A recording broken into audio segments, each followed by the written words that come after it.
Welcome to a new life, my family. With the notification tone of the green card approval email, my brother and I embraced, tears streaming in our tiny lower Manhattan apartment. The hardships of our decade-old illegal entry to the U.S. were finally being rewarded. My brother Pei Jing worked hard at an auto repair shop, and I was about to graduate from community college. Everything was looking up. Until that rainy night, he brought home that panicked white girl, Lillian Rose ***. She clutched her abdomen, weeping bitterly in the cold New York rain, pointing at the man in the tailored suit who had followed her to our door. Richard ***. It was him. He caused me to lose our child. The man's gaze was sinister. Richard Rockefeller ***. A young investment banker from Wall Street, renowned yet notorious for his ruthless tactics. Overnight, my brother was accused of assault and unlawful imprisonment. Our defense lawyer was no match for the powerful legal team arrayed against him. Bail emptied all our savings, and my brother was still sentenced to prison. To pay the astronomical legal fees and appeal, I was forced into Manhattan's dimly lit clubs, floating amidst alcohol and hollow affections. In the end, I died in a filthy back alley from a drug overdose. As I lay dying, a cold, mechanical voice echoed in my mind.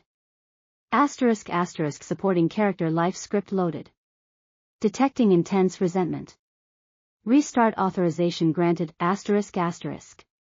When I opened my eyes again, I was back at that familiar evening. My brother pushed open the creaking apartment door, followed by a drenched, pitiful-looking Lillian. "Susu, this is Lillian. She needs help."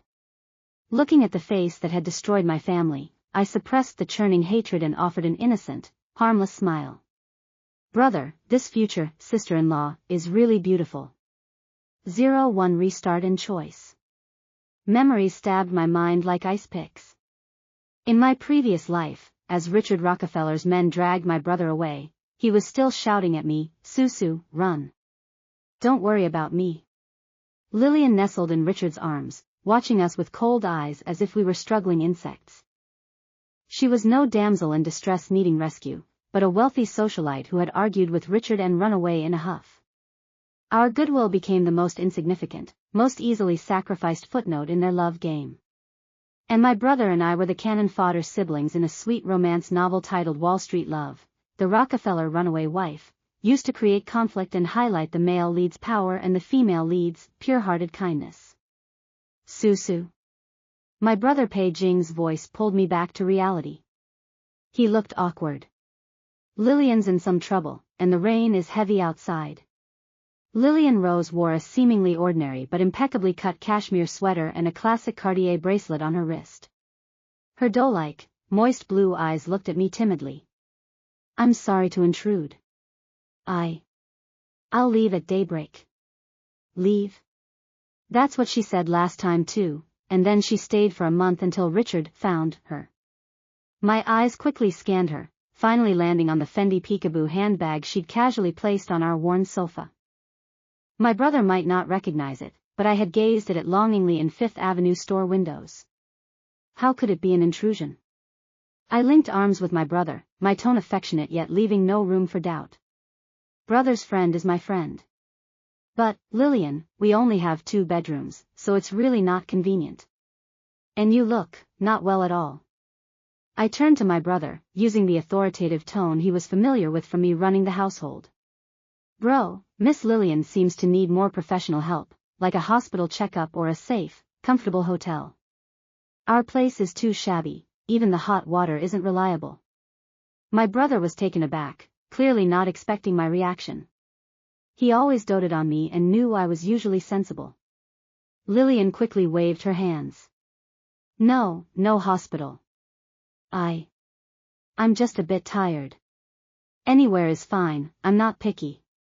She tried to seem down to earth, but the slight discomfort in her eyes towards our apartment's dated fixtures didn't escape me. "That won't do," I insisted, skillfully steering the conversation towards her possessions. "Look, your bag is all wet. Such an expensive thing." "Oh, sorry," I spoke out of turn. "Anyway, there's a clean motel nearby. The owner, Mrs. Chen, is very nice. I can take you there. I had to get her out of this house, away from my brother, while also not letting her completely out of sight. 02 Motel and initial probe. Finally, Lillian reluctantly followed me to the *** Golden Star Motel *** a few blocks away. The neon sign was missing a few letters, flickering in the rain. Mrs. Chen was a shrewd middle-aged Chinese-American woman. Her eyes lit up when she saw Lillian's attire and her handbag. Auntie Chen, Miss Lillian here needs a place to stay. The fee. I looked at my brother. My brother immediately pulled out crumpled bills, counting out $80, 2 days of his overtime pay. Lillian took the key, looking at the peeling wallpaper and the slightly worn but clean sheets, pursing her lips. On the way back, my brother was silent for a long time. Susu, he finally spoke, do you not like Lillian? Bro, I stopped under a dim streetlight, looking at his face, softened by life's hardships yet still gentle. Remember what Dad always said? Pies don't fall from the sky, especially not in New York. People like her are from a different world than ours. Her troubles are probably far beyond what we can imagine.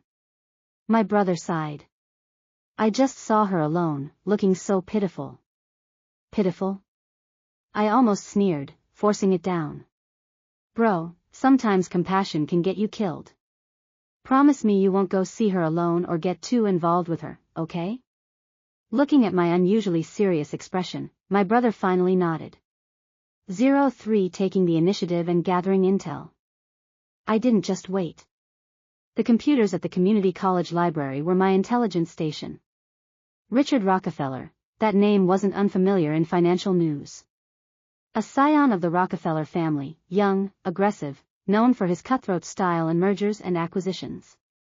Recent gossip linked him to a socialite named Lillian Rose. The Rose family, though not as wealthy as the Rockefellers, held considerable weight in East Coast old money circles. No wonder. A rich girl and a domineering finance tycoon's love game. I needed to get close to them, but not as a victim. I changed part-time jobs. Through a classmate's referral, I started doing weekend cleaning at a luxurious townhouse on the Upper East Side. The employer was a Mr. Gu, a Chinese financier from Hong Kong. Importantly, I had seen him pictured with Richard Rockefeller at a charity gala in a finance magazine. Being careful, diligent, and sharing a Chinese background, I quickly gained a bit of the butler's trust.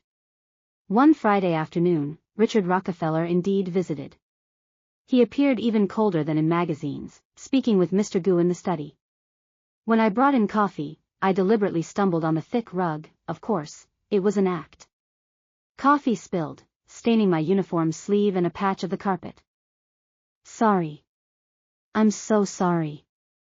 I panicked, apologizing profusely in accented English, fumbling to pull out a handkerchief to wipe, that silk handkerchief I had picked up from Lillian's things, embroidered with the delicate LR monogram. The butler was annoyed. Mr. Gu frowned. But Richard's gaze suddenly sharpened, fixed on that handkerchief. Wait, he said, his voice low. That handkerchief. I looked up, frightened. Yes, sir. This. I found it. Thought it was pretty, so. I deliberately stammered, playing the part of an inexperienced, petty maid. Richard's eyes held a complex emotion for a moment before turning cold again.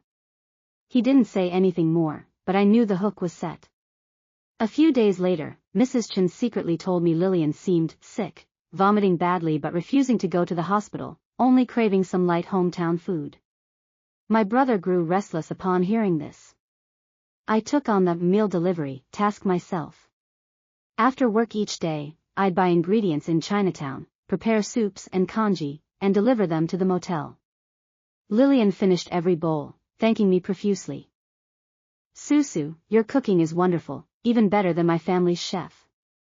I sneered inwardly. Of course she thought so, because she had no idea that the leftover tonics she accidentally couldn't finish, claiming no appetite, were all poured out by me. What I brought was just ordinary vegetable congee. Her morning sickness and weakness were mostly psychological, or another performance. My brother occasionally came with me. His eyes would still soften seeing Lillian's pale face saying, "Pei Jing, thank you, you're so kind." But more often, he heard Lillian complaining about the motel's shabbiness, New York's weather, and various inconveniences of life. He grew silent, beginning to realize that the help we offered with all we had might seem insignificant, even laughable, in her eyes. 04 Calm before the storm and unexpected turn. Beneath the calm, undercurrents surged. The atmosphere at Mr. Gu's house was tense, hinting at important business negotiations. Lillian began checking her phone frequently, growing anxious. One night, she suddenly had severe stomach pains, crying and calling my brother. When we rushed over, she was curled on the bed, her blonde hair damp with sweat. "Pei Jing. I'm scared, is it the baby?" she sobbed. My brother wanted to call an ambulance, but she clutched him desperately. "No. Can't go to the hospital. He'll find me." Just then, there was the sound of screeching brakes and hurried footsteps outside the motel. Mrs. Chen's startled cry was roughly cut off. The door was kicked open. But standing in the doorway wasn't the expected, furiously young Richard Rockefeller. It was a man in his 40s, with graying temples at his temples, exuding a more steady and imposing authority. He wore a finely tailored cashmere coat, his eyes sharp as an eagle's. His gaze first lingered on Lillian, then swept over us, finally fixing on Lillian's hand clutching her abdomen. "Lillian," he spoke, his voice calm yet carrying undeniable pressure. "Had enough fun?" Lillian's face instantly drained of color.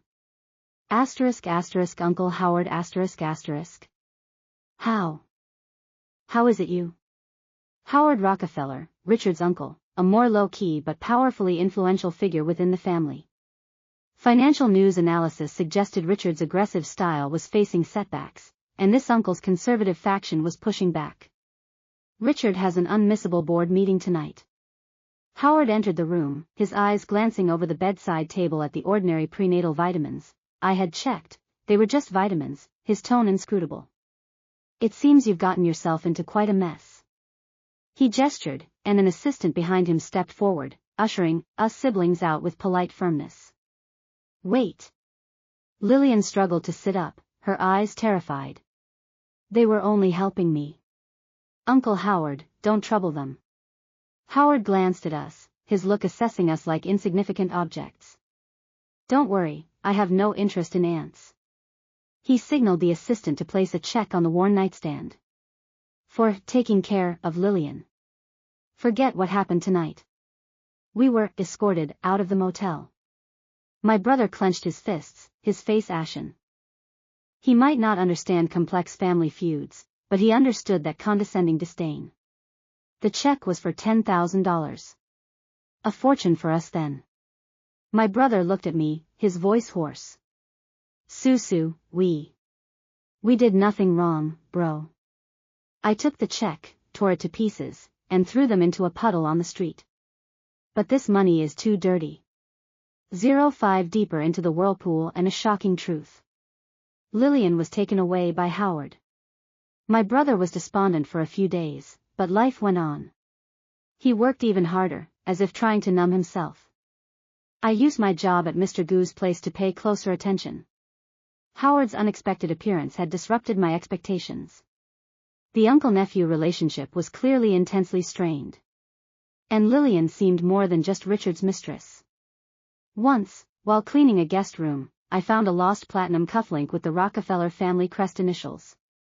I handed it to the butler, who casually remarked, "Oh, that's probably Mr. Howard's, from his last visit. He and the master are old acquaintances." "Howard visited here often too." I noted that. A few days later, the Gu residence hosted a small dinner party. While serving drinks, I saw Howard on the terrace, speaking intimately with a portly, politician-looking man, later identified as a state senator. Richard, who should have been the center of attention, sat inside, his face dark. Midway through the event, Lillian made an appearance, dressed in an elegant gown, still somewhat pale, standing closely beside Howard rather than Richard. Richard watched from a distance, his gaze so dark and gloomy it seemed to drip with resentment. As I served drinks nearby, I overheard the senator say to Howard with a laugh, "Congratulations, a child in your later years. The Rose family's support is secured this time." Howard smiled triumphantly, his arm around Lillian's waist. Lillian's body stiffened almost imperceptibly. An absurd and terrifying guess formed in my mind. After the party, I lingered under the pretext of helping clean the kitchen. Coral, the maid responsible for Lillian's meals, a Latina girl investigating her older sister's unexplained suicide at a Wall Street investment bank, secretly told me, "Miss Lillian has been having strange cravings lately, specifically asking for a calming herbal tea, says it's a family remedy." I found an opportunity to, accidentally, spill a bit of the herbal residue. The next day, I took it to a Chinatown herbalist. The old doctor sniffed it and frowned. *** valerian, passionflower***, both are calming, sleep aids. But the dosage isn't light. Long-term use would make even a normal person drowsy. Calming? Sleep aid? Or, to make someone's mind foggy, easier to control? Combined with Howard's look at Lillian's belly and the senator's words, a chill ran through me. The child Lillian carried might not be Richard's at all. It could be a tool Howard was using to bind the Rose family support and attack his nephew Richard. And Lillian, perhaps from the start, was a pawn Howard had selected. Her romance with Richard might even have been orchestrated by Howard to get close to the Rose family while causing trouble for his nephew. Did Richard know? Was his later rage because he thought the child was someone else's, like my brother's, or because he had sensed his uncle's scheme? This truth was a million times more terrifying than a simple, overbearing CEO chasing his wife. Our siblings, even Richard, might all be even more marginal pawns on Howard's power chessboard. 06 Alliance and Counterattack. I shared my findings and speculations with Coral. Because of her sister, she harbored a deep hatred for the filth beneath Wall Street's glitter. "We need evidence," Coral said determinedly. "Evidence that can bring them down." The opportunity came. Howard was taking Lillian to another important gala at a private estate on Long Island. Coral used her connections to get me in as a temporary server. The party was in full swing. I saw Howard, as usual, doting on Lillian, introducing her to important figures. Lillian's smile was perfect, but her eyes held weariness and a hint of numbness. Richard was also present, drinking alone, occasionally casting sinister glances toward Lillian and Howard. Carrying champagne, I watched Lillian. After a few sips of a specially prepared juice Howard handed her, she quickly grew drowsy. Howard considerately helped her upstairs to a guest room to rest. Coral and I exchanged a look and followed. Outside the room, Howard handed Lillian over to a female assistant, whispering instructions, "Take care of her. The senator will be here in 10 minutes. The assistant nodded, guiding the unsteady Lillian into the room. Our hearts pounded. 10 minutes. Time ticked by. At the 5-minute mark, Lillian's panicked voice came from the room. "Who are you? Get out. Help." We didn't hesitate. Coral used a master keycard, she had prepared it, and we burst in. Inside, the senator was trying to subdue a struggling Lillian. We grabbed a decorative vase and a heavy brass paperweight from the table and struck. The senator groaned and collapsed. Lillian, seeing it was us, broke down sobbing incoherently. "Why? Howard, he's using you as a gift for his allies, trading for political support," I stated the cruel truth coldly. "The child you're carrying is probably part of the plan too." Lillian looked as if struck by lightning, her face deathly pale. After a long moment, she looked up, insane, hatred burning in her eyes. I thought escaping Richard's control was freedom. I didn't know I was jumping into a deeper hell. They're all demons. Do you want revenge? I looked into her eyes. Real revenge. Lillian wiped away her tears, her expression turning cold and resolute. "I know Howard's private computer password. I know where he hides his secret accounts and files. I'll make both of these Rockefellers pay." 07 Collapse and Rebirth. In the following days, a silent storm swept through Wall Street and political circles. First, anonymous heavyweight financial documents were sent to regulators and major media outlets, revealing ironclad evidence of Howard Rockefeller's insider trading, money laundering, and bribery of senators through shell companies. Then, Lillian Rose held a press conference, pale but resolute, accusing Howard Rockefeller of drugging, coercion, and attempting to exploit her for sexual bribery, presenting recordings and hotel surveillance footage, obtained by Coral, as evidence. She further declared that the unborn child was not Richard Rockefeller's and that she had decided to terminate the pregnancy. The Rose family, enraged, severed all ties with the Rockefeller family, specifically Howard's faction. When the wall falls, everyone pushes. Richard Rockefeller's aggressive investments were already suffering heavy losses due to market volatility. His uncle's scandal caused a run on the funds he managed, pushing them to the brink of bankruptcy. Ironically, investigations revealed that some of his early, successful, mergers also involved Howard's covert rule-breaking operations. The Rockefeller name briefly became synonymous with greed, corruption, and family infighting. Howard was arrested, facing multiple felony charges. Richard, though not directly involved in his uncle's worst crimes, was also investigated for related party transactions and regulatory violations. His reputation was in ruins, his career bankrupt. My brother and I stayed quietly on the sidelines. My brother's skills as a mechanic improved, and he was hired as a formal technician at a reputable auto shop. I graduated smoothly from community college and found a job at a small accounting firm. We moved out of that dim apartment and rented a sunny one-bedroom in Brooklyn. We still weren't rich, but it was clean, safe, and full of hope. After settling everything, Lillian came to see me once quietly. She had lost weight, but her eyes were clearer.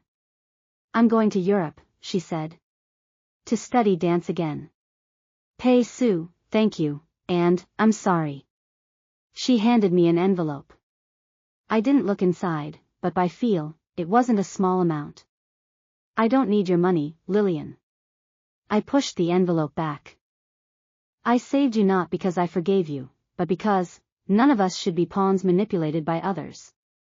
Living well is the best apology." She was taken aback for a moment, then took back the envelope, gave me a deep look, and turned to leave. 08 Epilogue, a New York morning. Another ordinary New York morning. I rode my second-hand bicycle through Brooklyn streets to work. Passing a construction site under renovation, I saw a familiar yet strange figure. Richard Rockefeller. He wore dusty work clothes, helping fellow workers carry building materials. His once impeccably styled blonde hair was messy against his forehead, his handsome face bearing the weariness and weathering of labor. A foreman-like man was berating him for being too slow. He seemed to sense something, looked up, and our eyes briefly met across the distance. The former arrogance and sinister aura had vanished, replaced by a hollow numbness and the deep-seated embers of unwillingness. I didn't stop, pressing down on the pedal. The bicycle sped past the smell of coffee from street breakfast carts, past joggers in the park, past brightly colored graffiti on walls. The morning breeze carried the scent of the Hudson River and the city's unique blend of dreams and dust. I didn't look back. My future lay at my own feet, on this land that had once swallowed us whole but where we had now fought to carve out a place, stretching straight towards the rising sun. Good morning, New York. Good morning, my new life.